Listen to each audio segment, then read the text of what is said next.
Heureuse de vous savoir nombreux en train de nous suivre, mesdames et messieurs, bienvenue à cette session d'information sur Kinactu Télévision, à la une de l'actualité. Après la validation de son mandat par l'Assemblée provinciale de Kinshasa, Gekoko Mulumba démissionne de son poste de vice-gouverneur de la capitale congolaise. Incendie ce mercredi dans une usine de fabrication de chaises en plastique située à Limité 12e rue. Pas de pertes en vies humaines, mais plusieurs dégâts matériels signalés. Pour la première fois en République démocratique du Congo, les enseignants ont été soumis au concours des recrutements dans le but d'améliorer la qualité de l'enseignement et rajeunir ce secteur.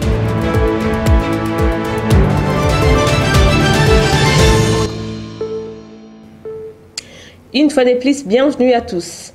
Le président de la République démocratique du Congo, Félix-Antoine Tshisekedi, a eu un tête-à-tête le mardi 5 mars avec son Altesse Tamim bin Hamad du Qatar. Les échanges ont tourné essentiellement autour de la relation bilatérale entre Kinshasa et Doha. Suivez. C'est au palais Amiri Diwan au Qatar que Félix Tshisekedi et son homologue ont levé l'option mardi 5 mars 2024 d'approfondir les relations bilatérales entre Kinshasa et Doha. Les deux hommes d'État ont pris cette décision à Doha au Qatar. À cette occasion, Félix Tshisekedi et Tamim bin Hamad ont également passé en revue les protocoles d'accord signés en mars 2021 entre la RDC et le Qatar. Cet accord portait sur la modernisation, le développement des infrastructures aéroportuaires, le renforcement des capacités des experts sectoriels ainsi que la coopération aéronautique et maritime.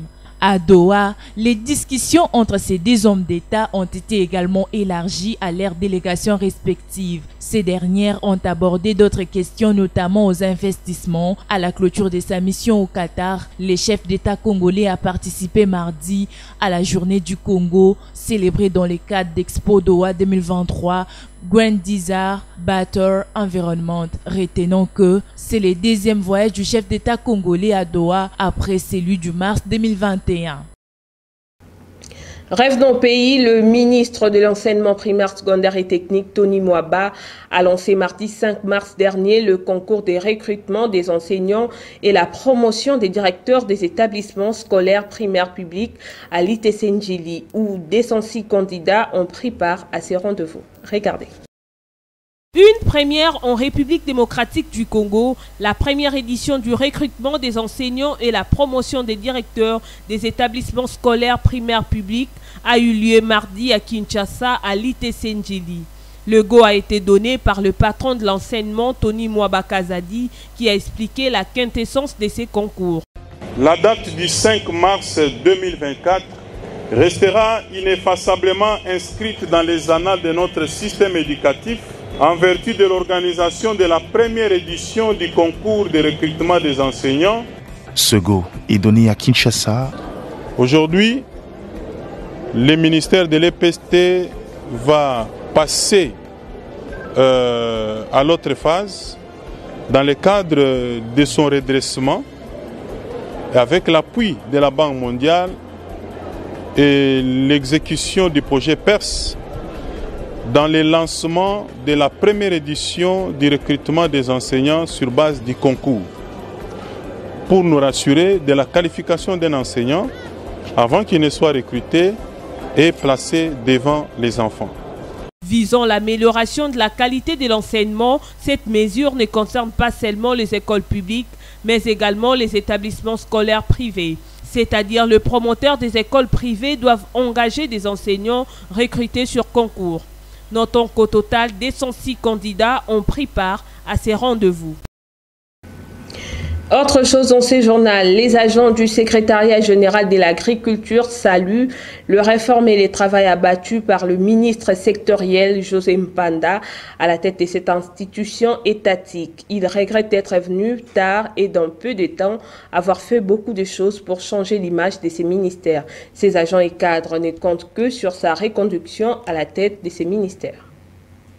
Au ministère de l'Agriculture, les agents du secrétariat général saluent les réalisations dans moins d'une année de Maître José Mpanda Kabangu depuis sa prise de fonction. Un ministre pragmatique qu'ils veulent voir être reconduit au prochain gouvernement. Nous voyons dans les 8 mois que vous avez fait preuve de savoir-faire. Parce que si vous aviez les mêmes intentions que vos prédécesseurs, vous auriez aussi empoché l'argent pour ces tracteurs, ce sont des millions, l'argent pour l'assiette, l'argent pour des milliers de motos qu'on a vus ici, et l'argent pour la campagne agricole. Mais nous sommes témoins, nous vous avons vu à l'œuvre.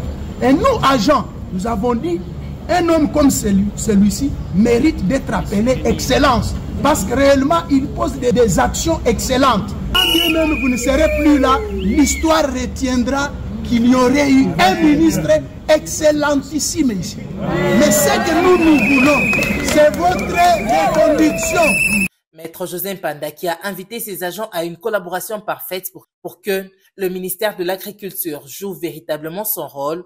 On a profité pour leur parler des tracteurs commandés dont la gestion sera cette fois-ci différente des précédentes. L'expérience que nous avons vécue dans ce pays, nous tous on est Congolais, c'est que généralement, depuis Kabila, il y a eu beaucoup de tracteurs qui ont été donnés, mais dont on n'a pas vu l'impact. C'est ainsi que nous sommes venus avec une nouvelle manière de voir les choses. On s'est dit, tous les tracteurs resteront au ministère de l'Agriculture. Et qu'on va créer une régie où tout celui qui veut venir, qui a les champs quelque part, qui est enregistré, doit venir solliciter. Les experts partent avec les tracteurs, ils font pour vous, et puis ils notent. Ça nous permettra même de savoir qu'est-ce que nous produisons pendant une année. Mais pas prendre encore les tracteurs, distribuer aux gens, ça ne se fera. Prenons cette actualité en bref. Après la validation de son mandat à l'Assemblée provinciale de Kinshasa, le vice-gouverneur de la capitale congolaise, Gérard Moulumba Jekoko, a démissionné ce mercredi 6 mars de ses fonctions conformément aux prescrits de la loi. Retenons que ce dernier est aussi candidat au poste de gouverneur et de sénateur. Il était élu vice-gouverneur depuis le mois de mai 2022. D'une province à une autre, après son séjour dans la capitale congolaise où il a été choisi comme candidat gouverneur unique de l'Union sacrée de la nation en province du Haut-Katanga, le gouverneur Jacques Kiabula Katwe a regagné la ville de Lubumbashi le mardi dernier et a déposé le même jour sa candidature à la commission électorale nationale indépendante accompagnée d'une foule immense. Regardez.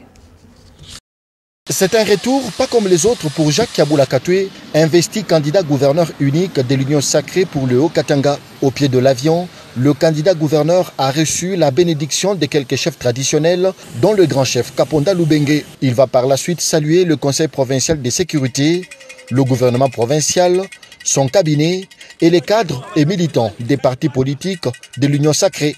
Jacques Kiabula Katwe remercie le chef de l'État pour avoir donné son aval au sujet du ticket de l'Union sacrée qu'il constitue avec Martin Kazembe Choula comme vice-gouverneur. Nous sommes très ravis que le choix de l'Union sacrée soit porté sur notre modeste personne et nous croyons que ce n'est pas un fait du hasard, mais c'est aussi l'expression de notre attachement et de notre signe de loyauté au président de la République, chef de l'État, Félix Antoine Tshisekedi, qui vient d'être réélu pour un second mandat.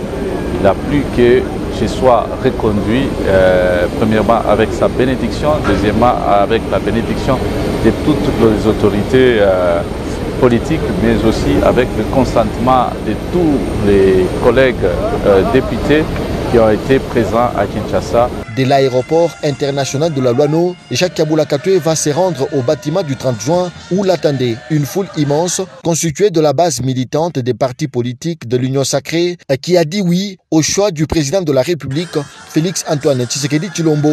Porté par cette foule, Jacques Kiabula Katwe va se diriger vers la centrale électorale pour y déposer sa candidature. La procession est passée par les avenues Lubilanchi et Kimbangu jusqu'au bureau des réceptions et des traitements des candidatures BRTC de la CENI Lubumbashi. Ici, une fois toutes les étapes suivies, le dossier des candidatures est déclaré recevable. Un incendie s'est déclaré ce mercredi 6 mars dans une usine de fabrication des chaises en plastique située à la 12e rue Lumété industrielle. Selon certaines sources, le fait serait parti d'étincelles produites par les ajusteurs qui réparaient un dispositif. Signalons qu'il n'y a eu aucune perte en vies humaines, mais plusieurs dégâts matériels. Poursuivons ce journal, exclu lors des élections de décembre de l'année 2023 à cause de la guerre imposée par les forces négatives du M23 soutenues par le Rwanda, les territoires des Rutshuru et Masisi vont voir leurs élus de 2018 poursuivre leur mandat dans cette nouvelle législature.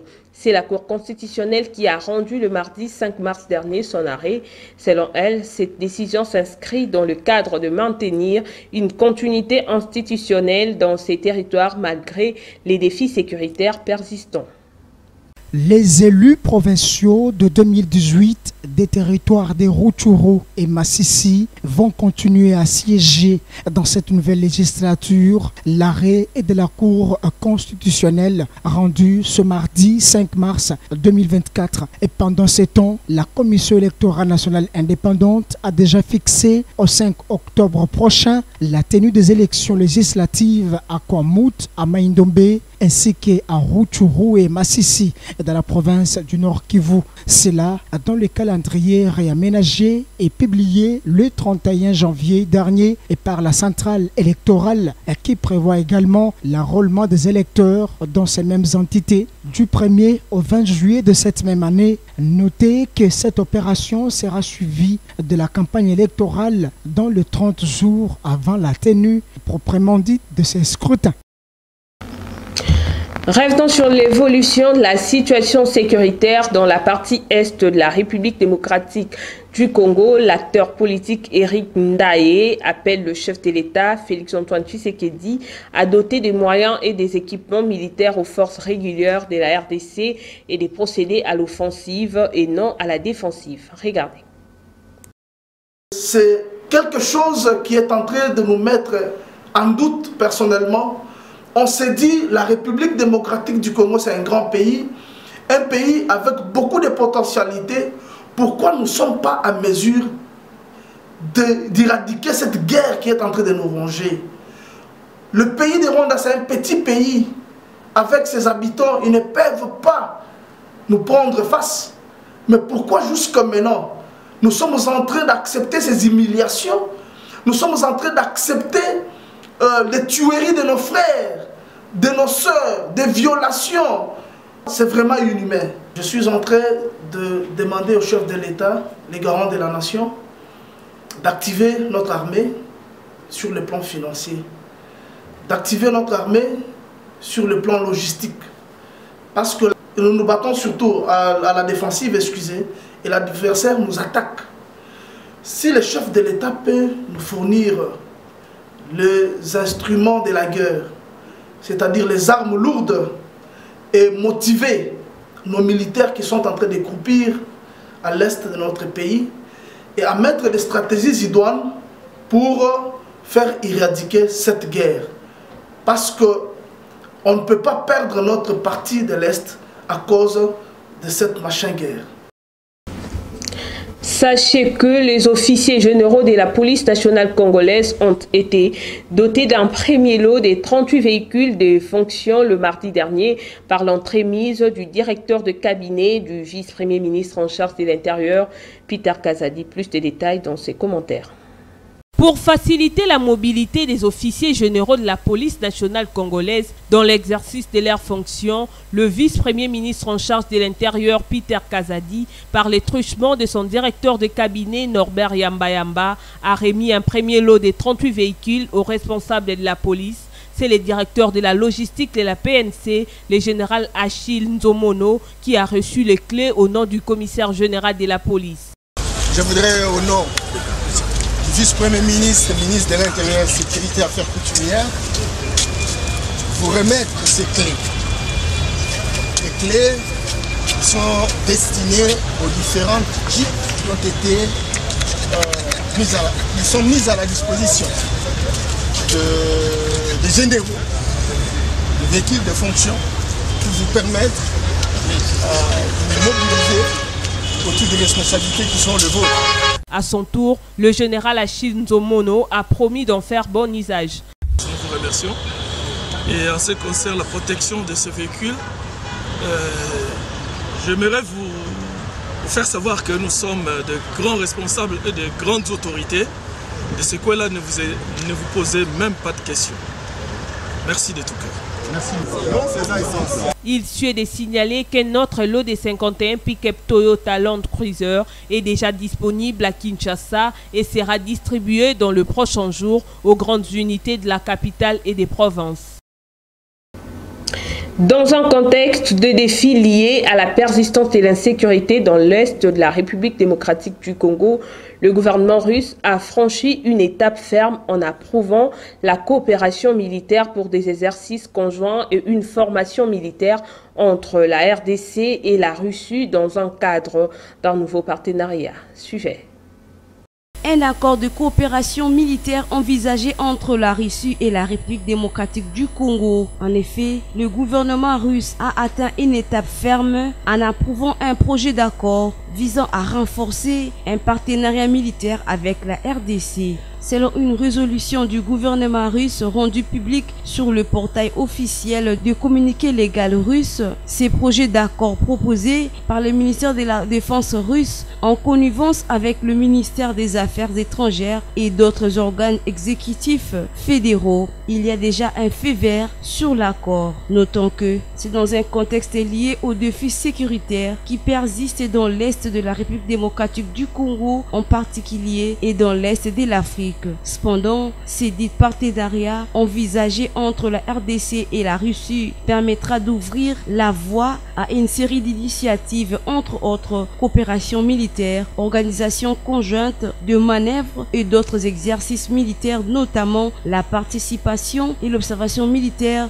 de ces exercices sur invitation, pour ne citer que celle-là. Signalons que cet accord inclut particulièrement des mesures pour la formation militaire et envisage également d'autres divers formats de coopération bilatérale. Pour rappel, cet accord intervient alors que la RDC fait face à des troubles sécuritaires, notamment dans l'est du pays où la rébellion du M23 soutenue par le Rwanda, selon des rapports, qui a récemment regagné du terrain sur la situation, a nécessité l'intervention de plusieurs forces régionales, y compris la SALEC, le Burundi et la MONUSCO, qui appuient les forces armées de la République démocratique du Congo, FARDC en sigle.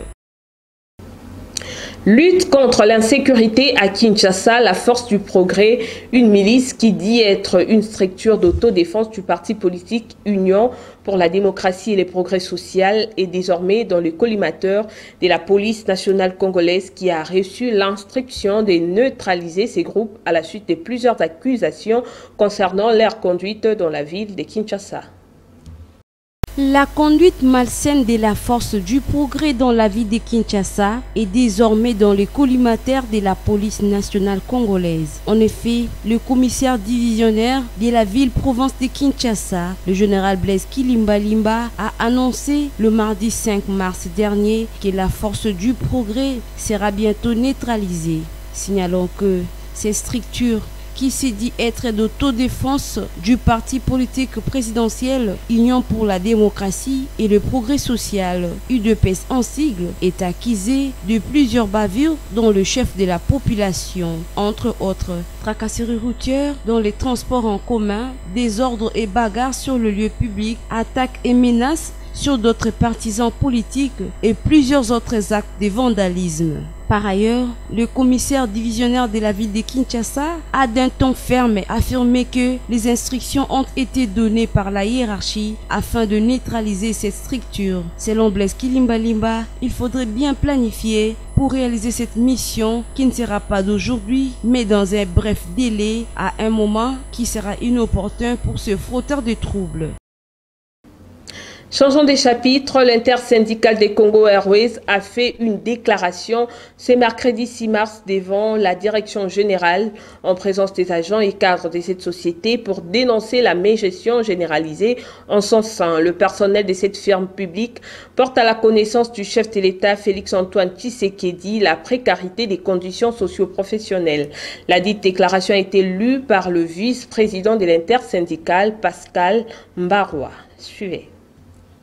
Sur la dénonciation faite autour de la situation de gestion opaque, calamiteuse et raciste de l'actuel directeur général, lequel mémo a été adressé à son Excellence Monsieur le Président de la République et chef de l'État en date du 20 février 2024.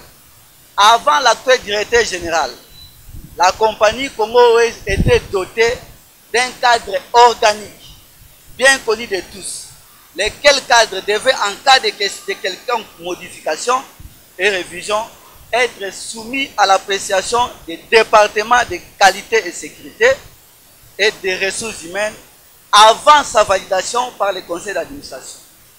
Force est aujourd'hui de constater que les 10 cadres organiques n'est plus respecté. Il est donc déplorable de constater ce qui suit. La création par la direction générale, sans passer par le conseil d'administration, d'un nouveau poste de coordonnateur de la direction générale, poste non budgétairement prévu, dont le grade équivaut à un poste de cadre de commandement et qu'il a confié à son épouse, dit Madame Sénat, d'origine indienne. Contre toute attente, les attributions respectives des directeurs et responsables des finances, sous-entendu la gestion de la caisse, les ressources humaines, entre autres, les recrutements, les mises à la disposition du personnel au niveau des ressources humaines, et les opérations aériennes, surtout là, donc la gestion des vols non réguliers, ont été confiées à cette dame alors qu'elle n'en a ni l'expertise ni les prérogatives. Les agents et cadres de Congo Airways estiment que la désignation par sa compétence à la tête de Congo Airways d'un autre directeur général qui maîtrise non seulement la gestion d'entreprise, mais aussi les questions administratives, financières, techniques et sensibles liées à l'aviation civile. Les valeurs nutritives, parlons-en. Quels sont les bienfaits des maracujas? Découvrons ensemble dans ces commentaires. Pour leur efficacité sur la diminution de cellules cancéreuses, le maracuja fait partie de fruits efficaces pour prévenir. Logique, il faudra vous équiper en conséquence pour affronter la pluie. Sachez que la température à Kinshasa sera de 21 degrés Celsius. La force du vent oscillera aux alentours de 10 km/h. L'humidité relative de l'air sera de 95%, tandis qu'à l'après-midi, la pluie sera au rendez-vous. La température atteindra 32 degrés Celsius, dominée par une ressentie plus chaude, soit 37 degrés Celsius, et le vent va atteindre en moyenne le 4 km/h. Enfin, il faut retenir que dans la soirée, il y aura des jolies éclaircies marquées par une température qui retombera vers 26 degrés Celsius avec une ressentie plus chaude de 28 degrés Celsius.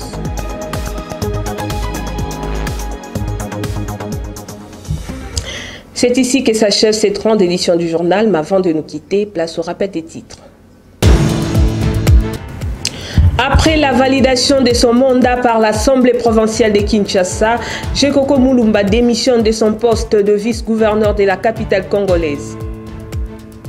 Incendie ce mercredi dans une usine de fabrication de chaises en plastique située à Limité 12e rue. Pas de pertes en vies humaines, mais plusieurs dégâts matériels signalés. Pour la première fois en République démocratique du Congo, les enseignants ont été soumis au concours des recrutements dans le but d'améliorer la qualité de l'enseignement et rajeunir ce secteur.